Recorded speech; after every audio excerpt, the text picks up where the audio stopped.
हम लोग digital India के एग्जिबिट पर हैं, जिसमें यहाँ बड़ा अच्छा लिखा था डिजिटल इंडिया एक्सपीरियंस। और इसके बारे में और बताने के लिए मेरे साथ जुड़ रहे हैं डिजिटल इंडिया कॉर्पोरेशन के MD and CEO Abhishek Singh ji. Abhishek ji, मैं चाहूँगी हमारे जो लोग यहाँ नहीं आ पा रहे हैं, हमारे सारे व्यूअर्स को, उनको थोड़ा ये एग्जिबिट के बारे में समझाएं, क्या आइडिया है इसके पीछे? इसका मेन आइडिया था कि भारत पिछले 10 वर्षों में जो डिजिटल ट्रांसफॉर्मेशन प्रोजेक्ट्स हमने इम्प्लीमेंट किया है पॉपुलेशन स्केल पर, इसके बारे में बड़ी सारी उत्सुकता थी G20 देशों में। और जो अभी हमारे G20 डिजिटल इकोनॉमी ग्रुप की मीटिंग्स हो रही थी, उसमें एक कंसेंसस बना के ग्लोबल DPI रिपोजिटरी बनाई जाए।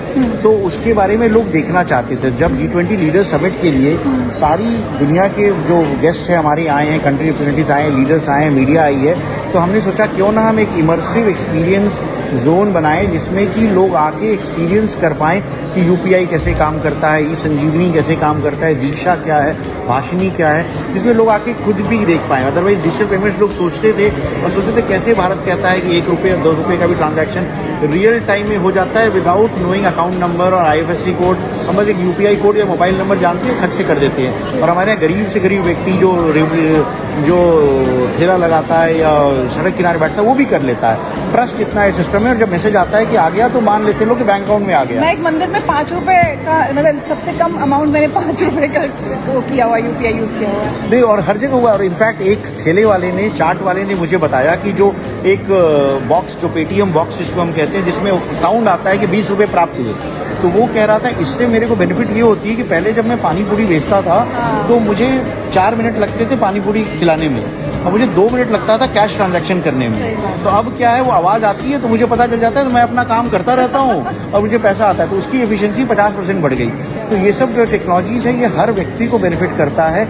जो समाज के मतलब जो उत्कृष्ट दर्जे के लोग, उनको तो करता ही है, बट गरीब व्यक्ति को जब बेनिफिट करता है, उसकी इनकम बढ़ती है, तब ये रियली ट्रांसफॉर्मेशनल होता है। ये प्रोजेक्ट अडॉप्ट कर लिए जाते हैं। ई संजीवनी में जैसे टेलीमेडिसिन, आप किसी भी डॉक्टर से कभी भी संपर्क कर सकते हैं। हमने पुणे में जब ये इसी तरह की एग्जीबिशन लगाई थी, तो सूरीनाम की मिनिस्टर आई थी वहाँ, एंड सूरीनाम की मिनिस्टर की तबीयत खराब होगी, वो एक मीटिंग में नहीं आ पा रही थी। हमने पूछा क्या हुआ, तो उन्होंने कहा आप डॉक्टर से कंसल्ट करेंगी। और फिर वो एक्चुअल हमारे ऐसी ही एग्जीबिशन में शी कंसल्टेड और डॉक्टर ऑनलाइन, और वहाँ ई प्रिस्क्रिप्शन मिला, उनको दवाइयाँ मिली, उनकी तबीयत ठीक हो गई। शाम को वो कहती है मैं MOU साइन करना चाहती हूँ इंडिया के साथ, इसको अपने कंट्री में रेप्लिकेट करने के लिए। तो इंडिया स्टैक पे MOU साइन हो गया सूरीनाम के साथ। दीक्षा जो हमारा प्रोजेक्ट है, इसमें बड़े सारे लोग रुचि ले रहे हैं कि इसमें टेक्स्ट बुक सारी भारतीय भाषाओं में, जब हम भारतीय भाषा कह रहे हैं तो उसमें मैथिली और मगही और कोंकणी और बोडो भी शामिल है। 36 भारतीय भाषाओं में सारी text books, audio books, videos, lectures सब कुछ उपलब्ध हैं K to 12 के। तो जिन बच्चों को टेक्स्ट बुक्स नहीं मिल पाता है या जिन बच्चों को टीचर्स नहीं मिल पाते हैं, वो भी इसका बेनिफिट ले सकते हैं। और इसमें QR कोड स्कैन करके जवाब मिल जाना, इस तरह के प्रयोग दिए गए। तो हमने ये दिखाया है कि जो डेलीगेट्स आ रहे हैं वो इसको देखें, और अगर वो अपनी कंट्री में इसको रेप्लिकेट करना चाहते हैं तो वो भी कर सकते हैं। इससे हमारी IT कंपनीज को बेनिफिट मिलेगा, हमारे जो इंडिया के IT इंजीनियर्स हैं इसको इम्प्लीमेंट करने जाएंगे, रोजगार क्रिएट होगा। अच्छा, डिजिटल पेमेंट्स में तो भारत वैसे भी नंबर 1 हो गया है दुनिया में। अभी जो आपके पास, जैसे आपने कहा डेलीगेट्स के लिए किया है, कैसी रिस्पांस मिल रही है? फॉरेन मीडिया क्या कह रहा है, लोग क्या कह रहे हैं? बहुत लोग कौतूहल से देख रहे हैं और सोच रहे हैं कि ये उनको एक्चुअली एक्सपीरियंस करने को मिल रहा है। तो ये डिजिटल ट्रांजैक्शंस कर पा रहे हैं लोग, डॉक्टर से कंसल्ट कर पा रहे हैं लोग, और ये हमारा डिजिटल इंडिया जर्नी हमने बनाई, इसमें साइकिलिंग करके लोग प्रोजेक्ट्स को देख पा रहे हैं, उस पर भी काफ़ी ज़्यादा कर रहे हैं। तो बहुत सारे डेलीगेट जो विदेशों से आए हैं वो हमारे इसको भी एक्सपीरियंस कर रहे हैं, आधार के बारे में समझ रहे हैं, जो और डिटेल्स QR कोड पे भी दिए गए हैं, उसको लेकर के अपने यहाँ अपनी टीम्स को शेयर कर रहे हैं। अच्छा, ये मुझे भाषिनी के बारे में थोड़ा बता दीजिए। भाषिनी एक टूल है जिसके तहत आप सभी भाषाओं में बातचीत कर सकते हैं। जैसे फॉर एग्जांपल हमारा देश एक डाइवर्स कंट्री है, 22 लैंग्वेज है। मैं तमिलनाडु में जाता हूँ, मुझे तमिल नहीं आती है, तो मैं वहाँ के किसी तमिल हिंदी न जानने वाले से कैसे बात करूँ? तो ये हमने एक भाषिनी ऐप बनाया है जिसमें स्पीच टू स्पीच ट्रांसलेशन होता है, स्पीच टू टेक्स्ट होता है। तो मैं हिंदी में बोलूँगा और सामने वाला बंदा तमिल में सुनेगा, वो तमिल में बोलेगा, मैं हिंदी में सुनूंगा। और इसी तरह 2200 लैंग्वेज में ये पॉसिबल हो गया है।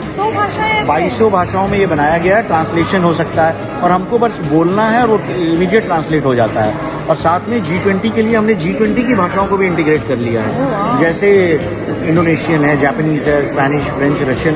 तो बहुत सारे डेलीगेट्स आज आए जिन्होंने इसको एक्सपीरियंस किया कि हमारे पत्रकार हिंदी में बात कर रहे थे, वो जापानी में बात कर रहे थे, और आपस में संवाद हो रहा था। इसके अलावा जो एक जुगलबंदी ऐप बनाया गया, इसमें देखिए वो रशियन में उसने सवाल पूछा वॉइस पे, और G20 के बारे में उसको रशियन में जवाब मिल गया। तो ये ऐप है जो व्हाट्सएप पे चलता है, आपको बस एक वॉइस नोट भेजना है कि G20 के प्रमुख डिसीजंस क्या हैं और आपको मिल जाएगा। आप पूछना चाहो तो गुजराती, मराठी, इंडियन लैंग्वेज में पूछो या किसी भी G20 लैंग्वेज में पूछो। तो ये ऐप एंड्रॉइड और iOS दोनों पर है? ये व्हाट्सएप पे है, एक व्हाट्सएप अच्छा। का नंबर है, हाँ। उस पे आप वॉइस नोट भेजना है, उसके अच्छा। ऊपर चल जाता है। टेलीग्राम पे है, टेलीग्राम पे आप वॉइस नोट भेजिए और वॉइस पे जवाब मिल जाता है। तो भाषिनी ऐप का इस्तेमाल तो मुझे लगता है भारत में हम सभी लोगों को भाषिनी तो बहुत एंड्रॉइड काम प्ले का स्टोर है। ऐप स्टोर दोनों पे उपलब्ध है। हाँ। उसको आप रियल टाइम ट्रांसलेशन के लिए बड़ी आसानी से यूज कर सकते हैं।